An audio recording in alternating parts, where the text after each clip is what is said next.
पिछले एपिसोड में हमने देखा था कि शियाओफान और पिंगर ने फेंगशान वैली के एक डिसाइपल को कैद कर लिया होता है। वो उससे यहाँ पर कुछ जानकारी निकालने के लिए आए थे, लेकिन उससे उन्हें कुछ ज्यादा खास जानकारी नहीं मिलती। इसलिए शियाओफान वहाँ से फेंगशान वैली के अंदर चुपचाप से चला जाता है और आगे रास्ते में जितना खतरा आ रहा था उन सब के बारे में उसका बंदर अपनी पावर का इस्तेमाल करते हुए उसे अवेयर कर रहा होता है कि कैसे वो सारे खतरों से बचते हुए आगे बढ़ सकता है। इसलिए शियाओफान वहाँ से फेंगशान वैली के काफी अंदर तक आ चुका था ताकि यहाँ आने के बाद वो उनका सीक्रेट जान सके। जिसके बाद यहाँ से ये एपिसोड शुरू होता है। तो इस एपिसोड की शुरुआत में हम शियाओफान को देखते हैं जो आगे बढ़ रहा होता है और वो वहाँ पर आगे बढ़ते हुए उसी एल्डर के महल के पास आ चुका था जिसे हमने पिछले एपिसोड के लास्ट में देखा था। वहाँ आने के बाद वो कह रहा होता है ये जगह तो बहुत ही ज्यादा खतरनाक दिखाई दे रही है। आगे बढ़ते हुए शियाओफान जो होता है फॉर्च्यून टेलर की बातें याद कर रहा था जहाँ उसने उससे कहा था कि विच क्लान के जो भी खास और रेयर ट्रेजर हैं वो सारे को तो अलग अलग सेट के लोगों ने चुरा लिया और उन्होंने अपने अपने सेट में उसे छुपा कर रखा है। शियाओफान को लग रहा होता है कि यहाँ पर फेंगशान वैली ने वैसा ही कोई ट्रेजर तो यहाँ पर नहीं छुपा कर रखा। शियाओफान जैसे जैसे आगे बढ़ रहा होता है उसे गर्मी और ज्यादा लगने लग गई थी। ऐसा लग रहा होता है कि अंदर लावे का समुंदर है, इसलिए उसने वहां पर अपनी पावर को एक्टिवेट कर लिया होता है ताकि उसे थोड़ी कम गर्मी लगे और वो वहां से आगे बढ़ सके। और आगे बढ़ते हुए वो आखिरकार उस महल के गेट के पास आ गया होता है, लेकिन वहां का दरवाजा बंद था। ये देखकर शियाओफान हैरान रह जाता है कि अब वो यहाँ पर अंदर कैसे जाएगा। इसलिए वो वहां पर अपनी पावर को एक्टिवेट करना स्टार्ट कर देता है और जैसे ही अपनी पावर को एक्टिवेट करते हुए वो दरवाजे के ऊपर हाथ रखता है उसकी पावर दरवाजे के अंदर जाने लगती है, जिस वजह से ऐसा लग रहा था कि यहाँ पर दरवाजे पे लगा फॉर्मेशन खुल रहा है। और जैसा शियाओफान ने सोचा होता है वही चीज यहाँ पर हो जाती है। वो दरवाजा वहां पर खुल चुका था, इसलिए शियाओफान उस महल के अंदर चले जाता है, लेकिन अंदर आते साथ ही वो दरवाजा फिर से बंद हो जाता है। शियाओफान को डाउट लग रहा था कि यहाँ पर भी मेरे अपनी पावर का इस्तेमाल करते हुए ये दरवाजा वापस से खुलेगा या फिर नहीं। ये बात उसे समझ नहीं आ रही होती है, लेकिन यहाँ पर उसे ये सोचने का टाइम तो बिल्कुल भी नहीं था। इसलिए वो फिर से आगे बढ़ना शुरू कर देता है जहाँ उसे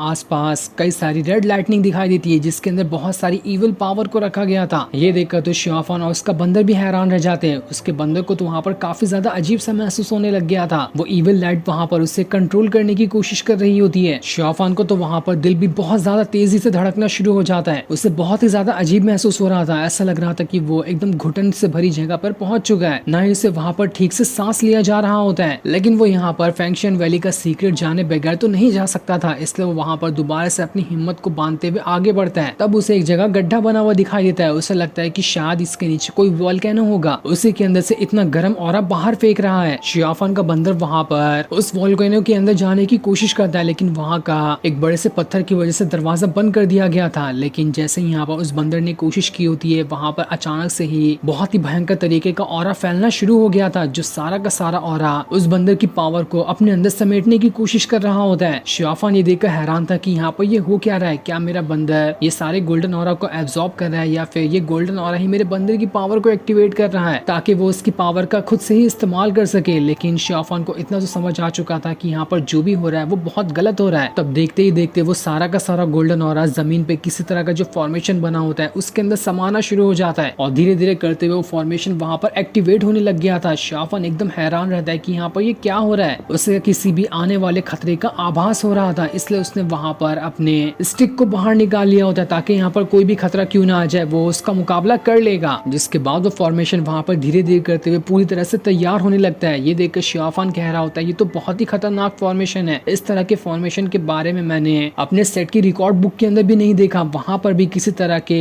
ऐसे फॉर्मेशन का कोई भी जिक्र नहीं किया। मुझे तो लगता है कि ये कोई फॉरबिडन फॉर्मेशन है जो कि बहुत ही ज्यादा खतरनाक है। तभी उस फॉर्मेशन के अंदर से बहुत ही ज्यादा फायर निकलना शुरू हो जाती है और वो सारी की सारी फायर वहाँ पर खुद को एक बहुत ही पावरफुल बीस्ट में ट्रांसफॉर्म कर लेती है। वो बीस्ट यहाँ पर बहुत ही ज्यादा खतरनाक दिख रहा था, जो सीधा अपनी पावर को एक्टिवेट करते हुए शियाओफान के पीछे ही पड़ जाता है। शियाओफान ये देखकर घबरा चुका था कि ये कौन सी मुसीबत मेरे पीछे पड़ गई। इस तरीके का बीस्ट तो मैंने आज तक कभी नहीं देखा था। लेकिन उसके बंदर की काफी ज्यादा पावर को यूज करने की वजह से उसके बंदर की पावर वहाँ पर बहुत ज्यादा कम होने लगती है, जिससे उस बंदर को काफी ज्यादा तकलीफ होने लग गई थी। दूसरी तरफ हम फेंगशान वैली का सीन देखते हैं जहाँ पर वो सारे डिसाइपल अब भी उन सी मॉन्स्टर के साथ फाइट कर रहे होते हैं, जहाँ उन्होंने अपने सामने तो एक फायर से बनी हुई शील्ड बना दी थी। उन्हें लग रहा था कि ये सी मॉन्स्टर उन शील्ड को नहीं तोड़ पाएंगे, लेकिन तब कुछ सी मॉन्स्टर वहाँ पर खुद का सैक्रिफाइस देते हुए खुद को तो जला लेते हैं, लेकिन उस फायर वाली दीवार के अंदर थोड़ा सा छेद कर देते हैं, जिसकी वजह से तो बाकी सारे सी मॉन्स्टर अब फेंगशान वैली के अंदर जा घुसे थे। अब वहाँ पर आने के बाद वो कई सारे डिसाइपल के ऊपर हमला करते हुए उन सभी की जान लेना शुरू कर देते हैं। कोई भी डिसाइपल वहाँ पर उनके सामने नहीं टिक पा रहा था, था, यहाँ तक कि चैन भी ठीक तरह से उनका मुकाबला नहीं कर पा रहा होता है। लेकिन तभी वहाँ पर किसी बहुत ही ज्यादा पावरफुल बंदे की एंट्री हो रही होती है, जिसके आते साथ ही तो पूरा बादल बर्फ से बना हुआ छा गया था चारों तरफ, हर जगह बिल्कुल जमने से लग जाती है। सारे सी मॉन्स्टर ये देखकर घबरा गए थे कि यहाँ पर कौन आ रहा है जिसके पास इतनी ज्यादा पावर है। जिसके बाद वो बर्फ से बना हुआ बादल पूरे के पूरे फैंक्शन वैली को घेर लेता है और उसके अंदर से इतना भयंकर तरीके से ऑरा बाहर निकल रहा था कि वो रास्ते में आने वाले जितने भी सी मॉन्स्टर होते हैं उन सभी का खेल खत्म करते जा रहा होता है। देखते ही देखते हजारों की तादाद में सी मॉन्स्टर वहाँ पर मारे जा रहे थे। कोई भी सी मॉन्स्टर यहाँ पर इतने खतरनाक बर्फ वाले ऑरा का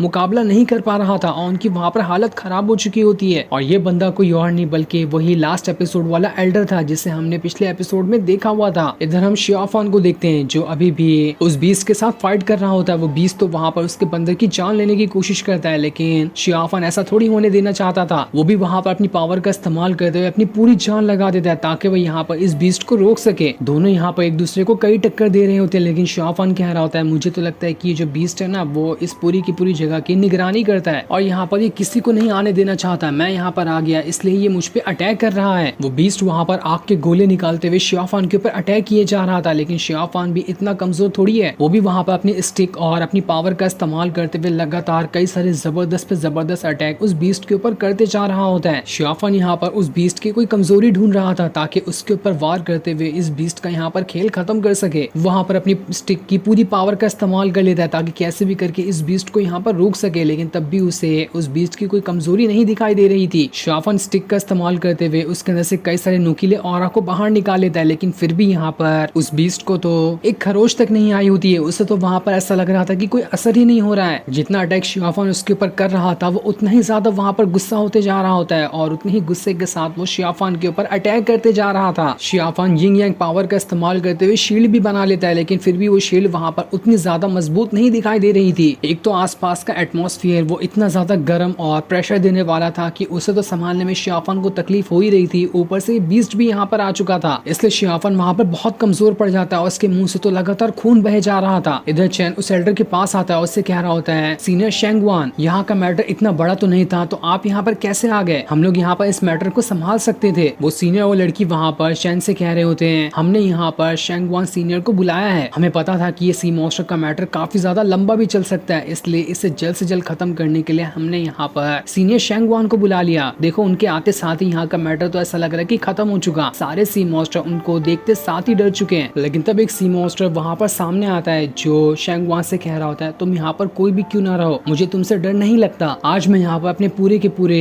क्लान के सारे मॉन्स्टर को लेकर आ चुका हूँ ताकि हम यहाँ पर आने के बाद तुम्हारी फैंक्शन वैली को खत्म कर सके। मैं ही सारे के सारे सी मॉन्स्टर का लीडर हूँ, देखो तो तुम यहाँ पर मेरा क्या ही बिगाड़ सकते हो। जिसके बाद उस लीडर सी मॉन्स्टर ने अपनी पावर को एक्टिवेट करना स्टार्ट कर दिया था, जिसकी पावर काफी ज्यादा होती है। लेकिन ये देखकर शेंगवान तो उसे वहाँ पर अपने ऑरा प्रेशर का इस्तेमाल करते हुए जमीन के अंदर ही दबा देता है। वो सी मॉन्स्टर वाला जो लीडर था वहाँ पर खड़ा तक नहीं हो पा रहा था, इतनी ज्यादा पावर होती है शेंगवान के अंदर। शेंगवान कह रहा होता है तुमने मेरे सेट के ऊपर अटैक किया, यहाँ की डिसेबल की जान ली और तब भी तुम यहाँ पर आकर मुझसे जुबान लड़ा रहे हो, तुम्हारी औकात ज्यादा कुछ नहीं बढ़ गई। लीडर मॉन्स्टर वहाँ पर कह रहा होता है तुम लोगों की वजह से हमारे सेट का जो मेन लीडर था वो मारा जा चुका है, इसलिए आज हम यहाँ पर तुम लोगों को नहीं छोड़ने वाले। दूसरा डिसेबल शेंगवान को उस मॉन्स्टर की बातें ट्रांसलेट करके बता रहा होता है कि ये यहाँ पर कह रहा है हमारी किसी सीक्रेट मीटिंग की वजह से इन लोगों का कोई लीडर था जो मारा जा चुका है, उसी का बदला लेने के लिए ये लोग यहाँ पर आए हैं। लीडर सी मॉन्स्टर वहाँ पर कह रहा था तुम लोग बहुत बुरे हो, तुमने हमारे किसी भी मॉन्स्टर के ऊपर जरा से भी दया नहीं दिखाई और बड़ी ही बेरहमी के साथ हमारे लीडर को भी मार दिया और हमारे कई सारे साथियों को मार दिया है। इसका बदला तो आज हम तुमसे लेकर रहेंगे ही, यहाँ पर हम मारे क्यों ना जाए, लेकिन तुम लोगों को तो आज हम लोग यहाँ पर नहीं छोड़ने वाले। तुम लोग कितना भी कुछ कर लो, आज तुम लोग हमारे हाथों से नहीं बच पाओगे। तब फैंक्शन वैली का एक दूसरा मेंबर आकर शेंगवान से कह रहा होता है सीनियर ये गलती से हो गया था, हमारे एक डिसेबल ने अनजाने में ही इनके एक मॉन्स्टर को मार दिया था, हमें नहीं पता था कि वो इनका लीडर निकलेगा। उसका बदला तो इन लोगों ने वैसे भी हमारे कई सारे डिसेबल को मार कर ले ही लिया, तो अब यहाँ पर ये क्या करने के लिए आए हैं? वो एक छोटा सा हादसा था जिसे अब टाल देना चाहिए। तब शेंगवान कहता है बताओ कि तुम लोगों का लीडर कौन था, मैं चेक करना चाहता हूँ कि किसके वेपन से तुम्हारा लीडर मरा है। इसलिए एक डिसेबल वहाँ पर सारे मरे हुए मॉन्स्टर को देख रहा होता है, जिनमें से तो ज्यादातर के ऊपर अजीब सा कट बना हुआ था और ये कट किसी और वेपन से नहीं बल्कि पिंगर के ही वेपन से लगा हुआ था। इसी वजह से यहाँ पर कई सारे मॉन्स्टर मारे भी गए थे, जो देखकर तो शेंगवान एकदम ज्यादा गुस्सा हो जाता है। उसे पता चल चुका था कि यहाँ पर ये जो वेपन का निशान है वो इसके सेट के किसी भी डिसेबल का नहीं है। इधर हम उस बीस्ट और शियाफान को देखते हैं जो दोनों अब भी यहाँ पर फाइट कर रहे थे, शियाफान की हालत तो पूरी तरह से खराब हो चुकी थी। ऐसा लग रहा था कि अब वो यहाँ पर खुद भी मारा जाएगा और उसका बंदा भी मारा जा सकता है। पर तभी उसका जितना भी यहाँ पर खून गिरा हुआ था वो सारा का सारा खून उसके स्टिक के अंदर जाने लगता है, जिस वजह से उस स्टिक की पावर पहले से 4 गुना ज्यादा बढ़ चुकी थी। शियाफान का खून पीते साथ ही वो स्टिक एकदम भयंकर तरीके से ऑरा बाहर फेंक रही होती है। ऐसा लग रहा था कि वो स्टिक यहाँ पर शियाफान को भी ठीक कर देगी। शियाफान का जितना भी जमीन पर बचा हुआ खून गिरा था उसके अंदर से तो भयंकर तरीके से इवन हैंड्स बाहर निकल कर आने लगते हैं। वो हैंड्स इतने ज्यादा भयंकर और बवाल दिखाई दे रहे थे कि वो तो यहाँ पर उस बीस्ट की हालत खराब करते जा रहे होते हैं। उन सभी हैंड्स को शियाफान बड़ी आसानी के साथ कंट्रोल कर पा रहा था और उन्हें कंट्रोल करते हुए वो उन बीस्ट की वहाँ पर हालत पूरी तरह से खराब कर देता है। ऐसा लग रहा था कि बीस्ट मारा जा चुका है, लेकिन तब भी वो बीस्ट दोबारा से वहाँ पर खड़ा हो जाता है, जो पहले से भी कहीं गुना ज्यादा गुस्सा हो चुका था। लेकिन इस बार तो शियाफान भी उससे ज्यादा गुस्सा होता है कि इस बार तो मैं यहाँ पर इस बीस्ट को नहीं छोड़ने वाला। जिसके बाद देखते ही देखते दोनों के बीच फिर से बहुत ही जबरदस्त फाइट शुरू हो जाती है। इस बार तो दोनों बराबर की एक दूसरे को टक्कर दे रहे थे। ऐसा नहीं लग रहा होता है कि यहाँ पर कौन जीतने वाला है और कौन हारने वाला है। शियाफान तो यहाँ पर बड़ी आसानी के साथ उस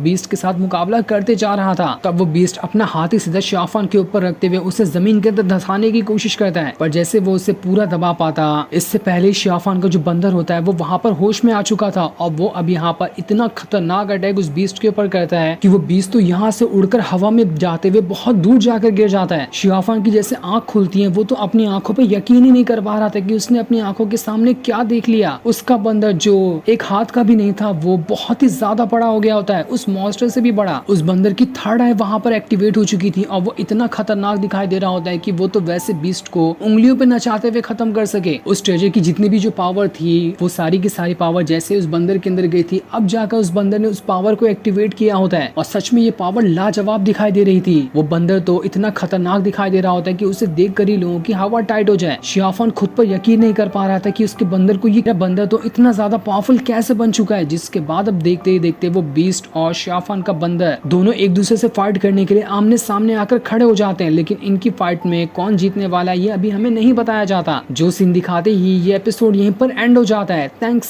फॉर वॉचिंग।